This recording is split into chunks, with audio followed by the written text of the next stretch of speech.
Hello Evergreen fans and welcome to my review of Kingdom of Heaven, also what we call my rec room. Kingdom of Heaven is a historical epic drama starring Orlando Bloom, Eva Green, other actors, Liam Neeson, who gets really who gets high billing even though he dies. Spoilers in like the first 20 minutes, so it is what it is. It was directed by Ridley Scott, so at this time Gladiator had just come out, so people had very high hopes for this. They were hoping it would become the next Gladiator film. And perhaps it could have been had the studios left well enough alone, left Mr. Scott to his own devices, but they didn't, and we'll get into that later. Now, as I said in the introduction, I have seen this movie very recently, and I saw the director's cut, which, if you didn't know, is about 3 hours long. So long, in fact, that one of the edits of the film has an intermission for you if you really need to go somewhere. So, yeah, I didn't want to watch a 3-hour film again. I mean, 3-hour films and I have a strange relationship. I can watch them every once in a while, but I couldn't watch them every month, let's say. So let's just get right to the cast. I mean, we're just going to do it's going to be a lot more structured than The Dreamers. Hopefully, I was hoping that one kind of just went off in a lot of different directions, but hopefully this one will be a bit more structured. Alright, so number one, we have Orlando Bloom, who plays the main character. So, he apparently, let's just get some background on this. He apparently was sick during most of the filming, so that's why he kind of has this sickly look to him, and he looks very tired a lot throughout the movie. I can kind of see it, but I also feel like the character would be tired as well. I mean, it didn't seem too far off as a Orlando Bloom performance, but it wasn't a Legolas, which was also already out at this time, so that he would have gotten a lot of comparisons between the two. But I know a lot of people had issue with his performance. Now, I don't necessarily do. He doesn't have a standout performance, for sure. I don't really think a lot of people do in this movie. I think a lot give it the performance they need, and that's about to the extent of it, and that might be why people had a problem. I don't have a problem with Orlando Bloom in this film.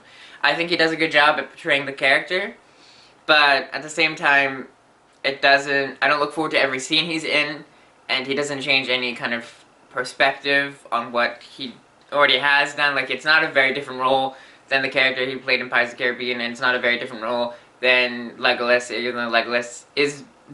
he does Legolas better than he does this character. I don't think they should have recasted him, but, I mean, people did have issue with it, and it is what it is. He doesn't give it a standout performance, but he's very good. If you're an Orlando Bloom fan, you'll like this movie. Next on, we go to Eva Green. Whew. Now, if you're at all familiar with this film, you know that the director's cut, there's a theatrical director's cut. The director's cut has Eva Green's subplot with her son in it, and we'll talk more about that when we talk about the differences in the versions and how important this plot is to the rest of the film, but that got cut. So what we really get in the theatrical version for Eva Green is her falling in love with Orlando Bloom. Something happens, we don't see it because it got cut, and then she goes crazy. And it's not a very good progression. I mean, she does it very well, but because of that fact that her scene got cut, it doesn't let her stand out as much as she should have. It doesn't give her the starring position that she should have had.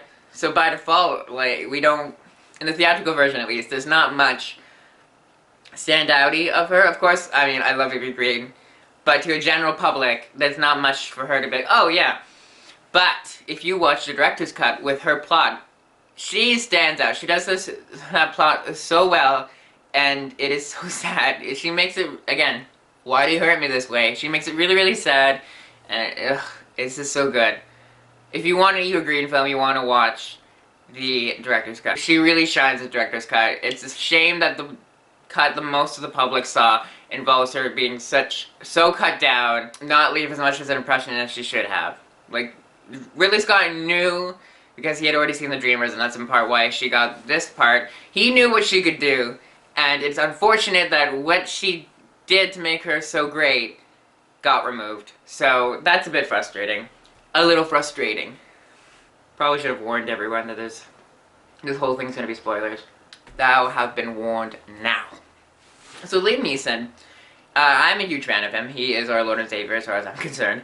But he gets really high billing in this film, and yet he dies, I think, it's very early in the film that he dies. It's a bit longer because the director's cut expands the intro a bit. But he dies so early on, and he gets really, really high billing, and it's very interesting that he does. But for what he does, it's a very Liam Neeson kind of role, but what he does it so well that he just sticks in your mind. You're like, dang it. When he dies, you're like, shoot, where are you going, Liam? Stay in the movie, I need you. Orlando Bloom doesn't feel that because he doesn't have a lot of expressions to a lot of things, but we do, and we're like, dang it, he leaves such an impression. He's such a small part, yet he leaves such an impression, and that's just a credit to the great Liam Neeson, the greatness of Liam Neeson.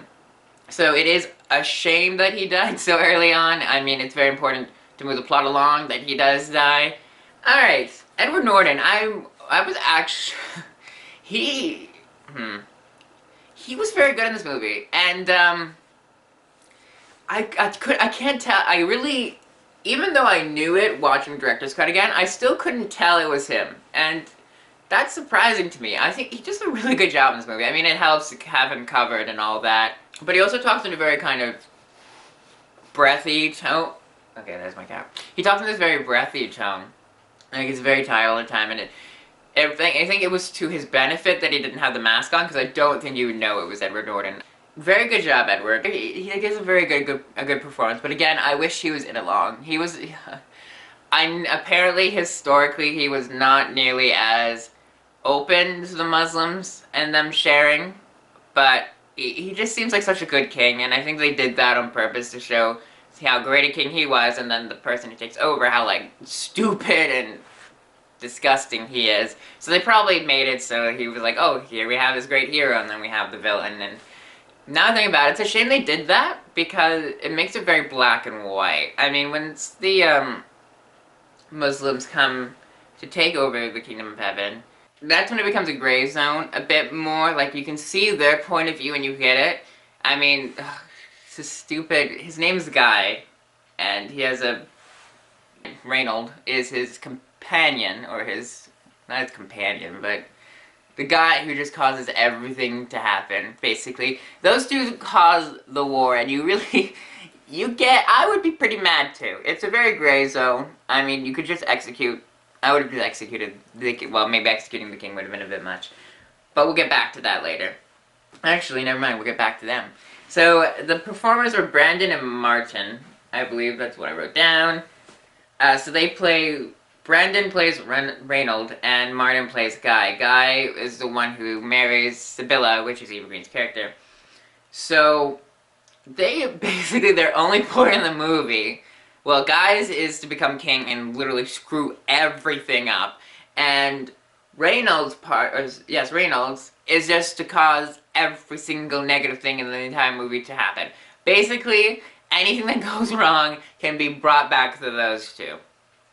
And they get totally destroyed because of this, and they destroy the Kingdom of Heaven, Jerusalem. And sometimes people can be like that. They can just be so hateful, and it's still seen today, sadly. It's a very black and white scenario, and they're very much in the wrong here. They're very much like, they're so villainous in how they like just kill so many people, and kill like innocent merchants, innocent people, and that's what causes the downfall in the end. But it's like, jeez, you guys are so evil. I don't know if they were historically that devious, but in this movie they're very, very clearly the villains of the film, and they get destroyed because of it. So let's just go over the story. I'm not gonna summarize it. You can go watch the movie, or you can read a summary and come back. These are assuming you've watched the film or you just want to talk about it. So the story itself, I think it works as a fantasy epic or historical epic. It's not fantasy. Or some people would disagree, but we'll get to that later.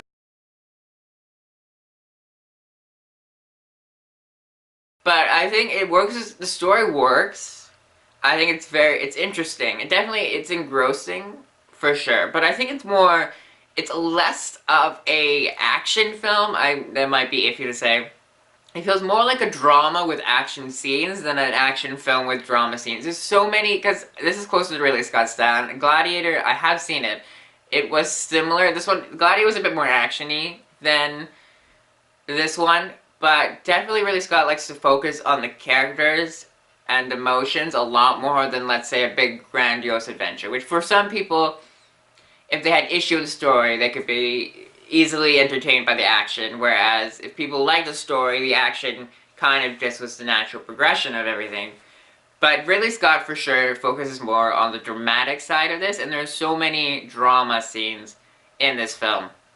So, if you don't like a drama, then this probably is not the movie for you. It's not, they have action scenes obviously, but the most action is the big protection of Jerusalem and the onslaught, more so than it actually is constant fights between people. I mean, I only remember that one and a fight scene that got cut, and the fight in the forest. Like a lot of them aren't super memorable because it's more Sibylla's and Orlando's relationship. It's more the dynamic of the king and his people and the Crusaders, or were they Templars?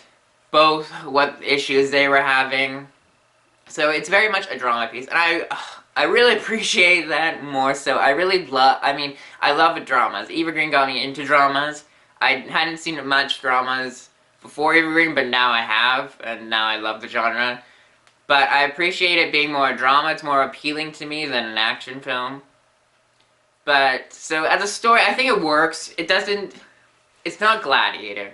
And I think that hurts the film to compare it to Gladiator, or to say it will be Ridley Scott's next Gladiator, because it needs to stand on its own 2 feet.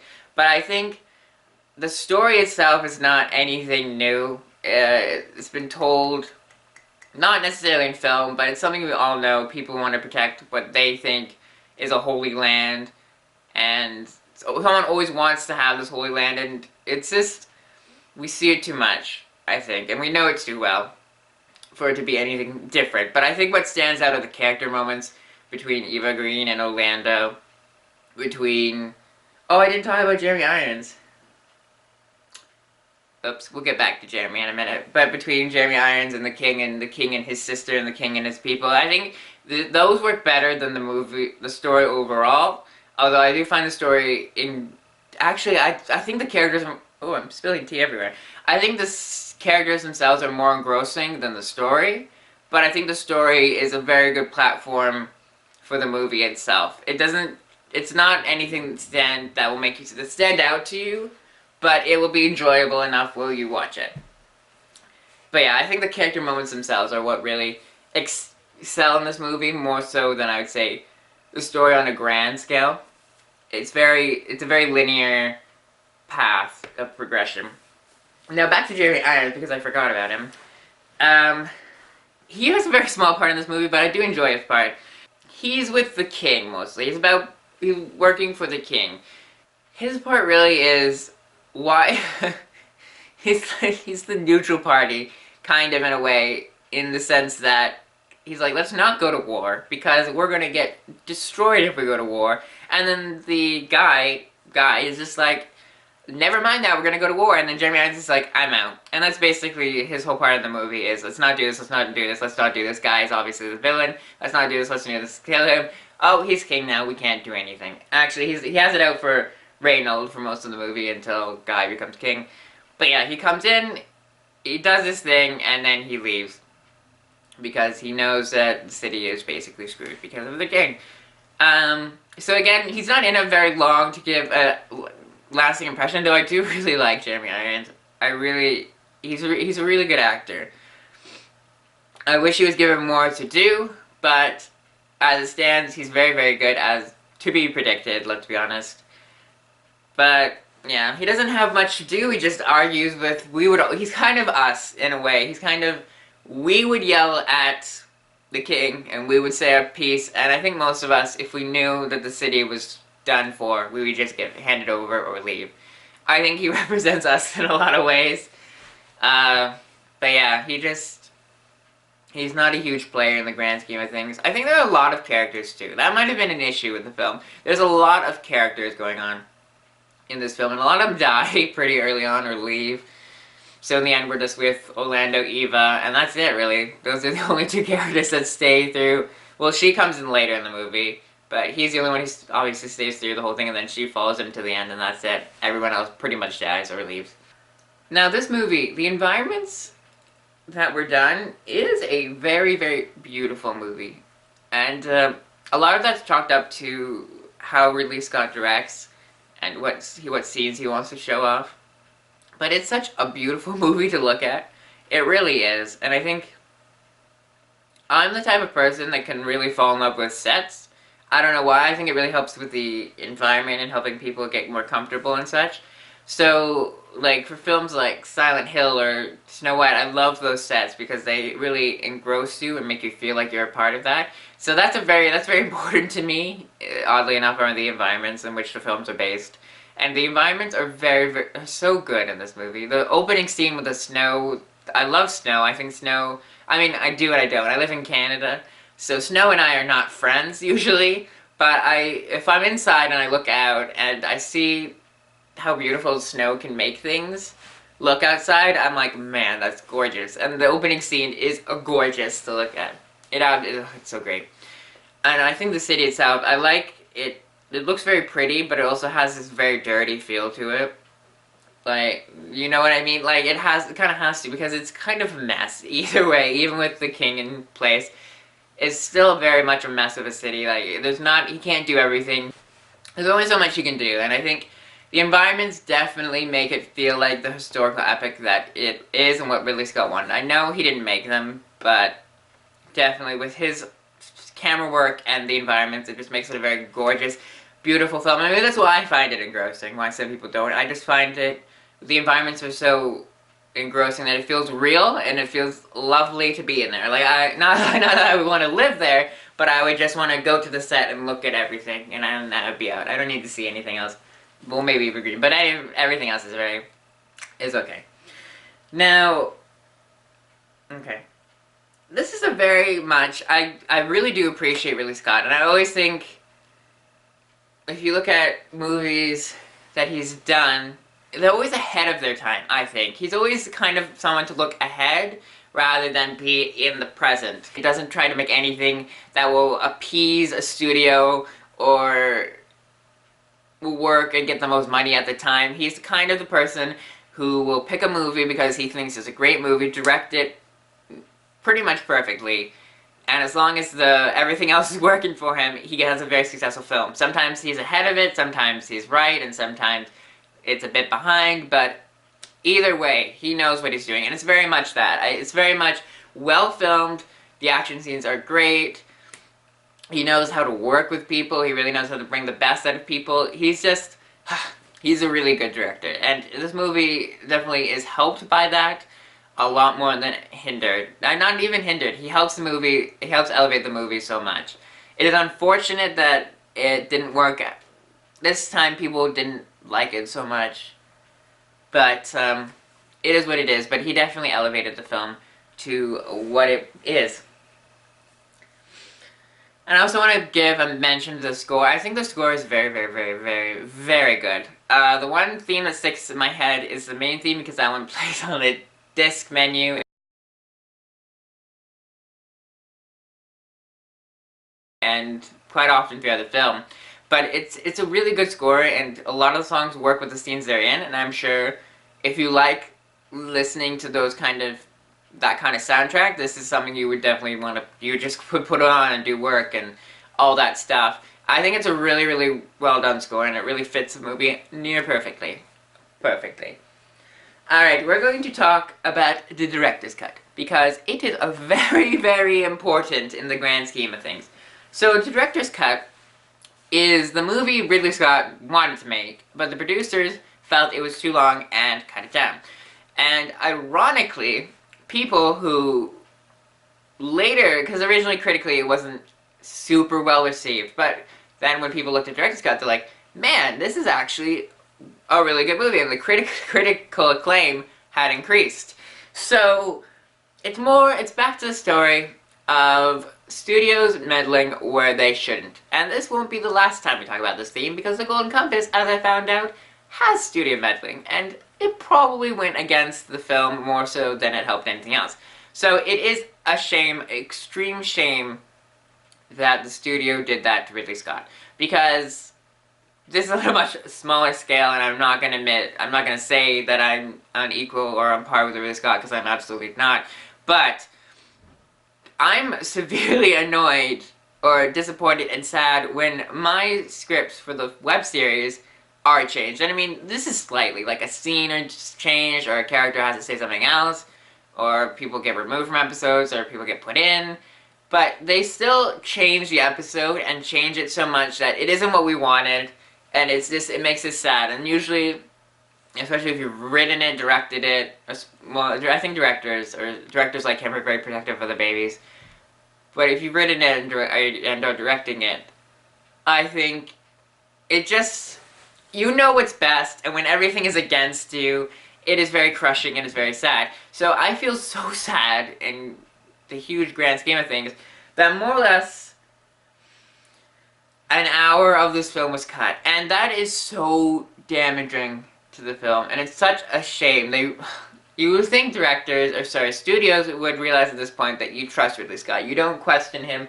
He knows what he's doing, and you let him do it. And they didn't this time, and it hurts the movie so much that this happened.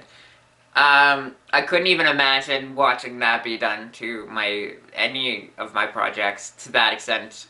It would be pretty crushing, and it just hurts the movie so much. He knew what was for the best. He knew that people and critics would like the movie more if it was a 3-hour long film. But the studios were concerned that people wouldn't come in and blah, blah, blah, blah, blah. Basically, studios. And, which is still surprising to me that I felt they need to cut down, because Lord of the Rings, I believe they're close to 3 hours, the base films. The extended ones obviously are, but they're pretty close. So those were so successful. I know it's based on source material, where this one's based more on historical fact. But why didn't they just see that works? Why do people or studios feel the need to do that to films? I don't know. It just annoys me. But moving on, let's get off that rant. We'll be back on it with Golden Compass on Thursday, so, you know. So the only thing I could really tell, there were little added scenes. The intro, I know for a fact, was severely extended. I think it's like an extra 10 minutes that are added to this introduction, as opposed to, like, the introduction kind of goes right to the woman being buried, then right to Orlando Bloom, and then right to him murdering his half-brother. Whereas this one kind of slowly puts it all together, kind of sets up that him and his half-brother never got along, and it kind of makes sense as to why he would kill him. Though it's a bit extreme nonetheless, it helps add to it a bit more. But, okay, actually let's talk about it now. So, the major thing that was removed from this movie was Eva Green / Sibylla's subplot. Now this takes up, I think, 15 to 20 minutes of the movie. This is a huge chunk of material that is removed from the film. So, what is it exactly? So, her brother is dead. She has a son, which also is most of the extended stuff. I think it's like another 5-10 minutes. Actually, I think it's 5, because there's one scene pretty early on where you see a kid pushing, I think it's a little toy out, and Orlando Bloom picks it up and gives it to the kid. But, like, every single instance of her son being mentioned gets cut from the film, and I wouldn't be able to rewatch it again, because they would say, kid, cut, or there's a little scene with the kid, cut, and then blah, blah, blah, all that. But her brother dies, so her little kid becomes king. So there's 2 coronations. There's her son and then her husband, the same coronation, more or less. So he becomes king, and while he's signing documents and such, everything's going pretty well. She's advising him, she's signing documents, he spills some oil on himself. Or wax, it's something to that effect. And this is hot wax / oil, it's wax, but that would very much hurt. So he doesn't have any reaction to this at all. And we also notice, I think it's early in the film, he pricks himself or something to that extent, and he doesn't feel pain. Oh no, he puts his finger on a candle and he kind of burns himself, or over a candle like that, and he doesn't feel any pain either. So she comes to the realization that he's suffering from the same disease as her brother. And she feels that instead of letting him be governed as king for as long as he can, she feels that it's probably for the best that she puts him out of his misery, or the misery that is to come. So she holds her son, cradles him, and puts a liquid poison into his ear, getting right to the point of what she was trying to accomplish, and it kills him. And then her husband becomes king. Now, this is very, very important, because a lot of people complained about some historical inaccuracies. This explains some of them, at the very least, but it's also so important for Sibylla's character. It's so... because in the theatrical version, all we see is her fine-ish one day. I mean, her brother's dead. But then it cuts to her going more or less insane, because she's cutting her hair off to look different, to remove herself from kind of nobility. But it's so important, and if you didn't know about this, she just looks like she goes insane one day because her brother's dead. The odds are completely against them. But it adds so much depth, and it makes her stand out, and it's so hard. It's so annoying to know that this was cut. If I was in her position, I'd be very, very sad that I worked so hard to give it my all for those scenes, and just to have them get snipped from the film. Yeah, and without these, Eva Green doesn't do much in the film, but with these, she really stands out, and she shows what she can do, and I think it would have helped, not that she really needed help with her career, because she was about to get Casino Royale as it was, but this would have really helped to show the public and get people to know her more because of how good she is in her own subplot. It's so important to the movie, and I can't imagine watching it now, the theatrical version, knowing that this was cut. I think I would only be able to ever watch the director's cut again. That's what I feel anyway. And the last one that's actually very, I also feel is a big, huge, important one, because I know a few fight scenes are extended, and I can't really tell much with that. I think some of the violence is extended or shown more. But, so in the theatrical movie, the king gets humiliated by being horse-ridden naked throughout the battlefield, so his people can see them, and yeah, that's more or less it. Now, in the theatrical version, he disappears from the movie. He's never seen again. But in the extended cut, he shows up again, and he actually fights Orlando Bloom's character. He's just so angry at Orlando Bloom's character for... it's not really clear, but he just is. So he tries to kill him, and Orlando Bloom gives him the mercy of not killing him. But that's also very important for his character, that even though he's been humiliated, even though he is the one who purposely... not purposely, but because of his agenda, destroyed the kingdom, yet he feels Orlando Bloom's to blame for it. It shows that his character hasn't changed at all. He hasn't learned anything. But it also gives us some closure on that story. It lets us know that he's not going to change. He destroyed the city, and that's who he will always be. Someone who just destroyed the happiness of his city. So, I think it's important for his character, and I think it's important for Orlando Bloom, so that Orlando Bloom can still show mercy to a man that destroyed the lives of so many individuals. So I think the director's cut is a much better film. It's more engrossing, it's more emotionally moving, it's a lot more interesting, it asks a lot more questions, and it gives a very insightful... it becomes a much more interesting film. The theatrical version is a studio film. It's what the studio felt the film should have been, and they were just wrong. It works on its own. It works as a historical epic. It won't change your mind about anything. It doesn't veer even both versions, they don't veer too much to change it. I mean, they can't really, because it's historical. But it falls more into the genre than anything else, whereas I think the director's cut makes it stand out in the genre, instead of falling into the background of it. Would I recommend the director's cut or the theatrical cut? Now this is the tricky part, because you would think I would just go with the director's cut. because it's a better film, it gives more information, more depth, more information. And I like the director's cut. But at the same time, a 3-hour long movie is not for everyone. That one would be so hard to sit through if you can't stand 3-hour movies, or if you can't stand dramas. This one would be really tough to watch. But at the same time, knowing that you'll miss so much of the story, knowing that you won't get the same experience, I can't justly say that you should watch the theatrical version over the director's cut. I think that would be to your detriment and to the movies once more. So, of the two, I recommend the director's cut. If you aren't sure about a 3-hour long film, I would say watch the theatrical version, and if you like that, check out the director's cut. If you don't like the theatrical version, there's no way you're gonna like the director's. I mean, you might actually prefer the director's cut over it. So yeah, it's tricky. I would say if you are used to 3-hour long films, go watch the 3-hour long version. Or if you like dramas, go watch the 3-hour long version. If you don't like those two, or you're not big on historical epics, watch the theatrical version and then go from there. But I would highly recommend that you watch the director's cut at some point.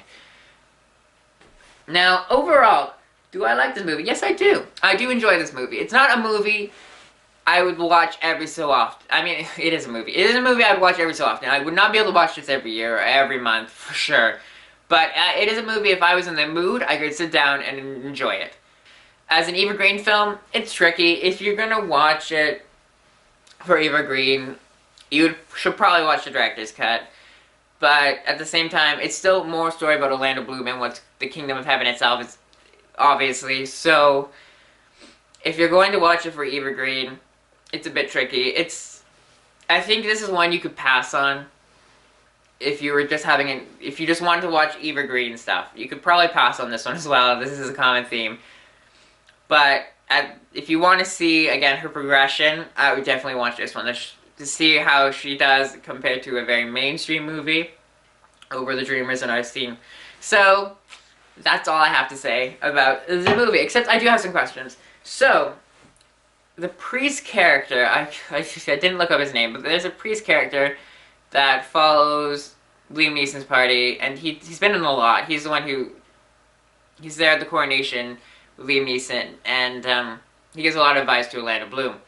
But in one scene in the Oasis, he comes to approach Orlando Bloom to talk about what's going on and such, and then Orlando Bloom just turns back and he's gone completely. So this is one of the scenes that were added, and it makes this makes me think that he could be an angel or a messenger, or he's definitely supernatural. But then you could think of the logical explanation that in the Oasis Orlando Bloom could have just imagined that. But there's another scene that's kind of hints towards him being something other than a mortal man. But I want to know what you guys think. Do you think he's immortal? Do you think he's an angel? I mean, he does die, so was he just a messenger? Was he just a mirage? Leave your comments down below. Another question.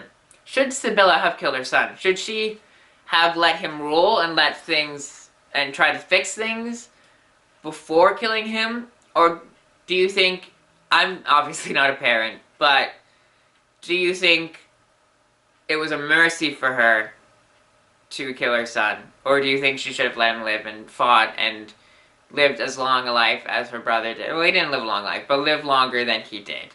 I'll let you know what you guys think down below. Which version do you prefer? Have you seen both versions? Which one would you prefer watching every so often? Or maybe you want to watch it every year. It's up to you guys. So I want to know which version you prefer of the two. And what is your favorite Eva Green and Orlando Bloom scene? They were actually nominated for, I don't know if they won, but they were nominated for Best Kiss in a Movie. So, is it that, Steve? I think mine would have to be, it's a weird one. When they're outside, she's wearing the orange outfit, that's all I really remember. She's outside, they're eating, and they're just talking back and forth. I think that's my favorite scene. It's just so nice and quaint, and I hope you enjoyed my review of Kingdom of Heaven. I hope you come back for some more. Eva Green month. I hope you all have a wonderful day, and I'll see you guys later. Next time we'll be covering Casino Royale.